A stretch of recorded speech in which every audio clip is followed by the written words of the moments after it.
আমি এখন দাঁড়িয়ে আছি ঝিনাইদহ জেলার কালীগঞ্জ উপজেলার বারোবাজারে তাহিরপুর রাস্তার পাশে সেই ঘোড়ার মসজিদের সামনে।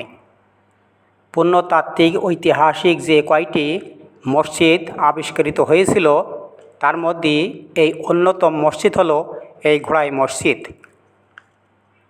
এই মসজিদটি লোকচক্ষুর আড়ালে ছিল বহুদিন। 1993 সালে প্রত্নতাত্ত্বিক সংস্থা মাটি খুঁড়ে এই মসজিদটি মাটির ভিতর থেকে উত্তোলন করেন। এই মসজিদটির নামকরণের পেছনে একটি ঐতিহাসিক লুকায়িত আছে, যে ঘোড়ার নামে এক সুফির নাম অনুসারে নামকরণ করা হয়েছিল এই ঘোড়া মসজিদ। মসজিদটি 4 গম্বুজ বিশিষ্ট মসজিদ। সামনের 3টি ছোট গম্বুজ এবং পেছনেরটা বড় গম্বুজ। মসজিদের দেয়ালে চারিপাশে খুব সুন্দরভাবে পোড়ামাটির কারুকার্যে নকশা আঁকা, ঘণ্টা আর লতাপাতা।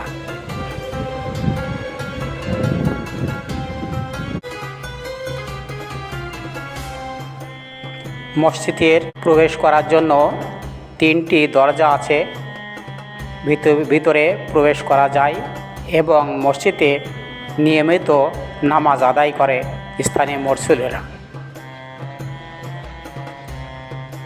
এই মসজিদটি 800 বছর পুরানো মসজিদ। এই মসজিদের চোখে না দেখলে বিশ্বাসই করা যাবে না, এত সুন্দর কারুকাজে এই মসজিদ খোদাইকৃত, যা চোখে না দেখলে বিশ্বাসই করা যাবে না।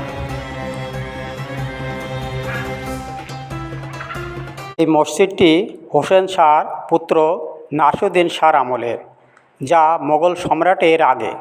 বহুদিন মাটির নিচেই থাকলেও এর কারুকাজ নকশা কোনো পরিবর্তন হয়নি। দর্শক ভাইরা, এরপরে আপনাদের সামনে যে মসজিদটি নিয়ে কথা বলবো সেটা একটি জোড় মসজিদ।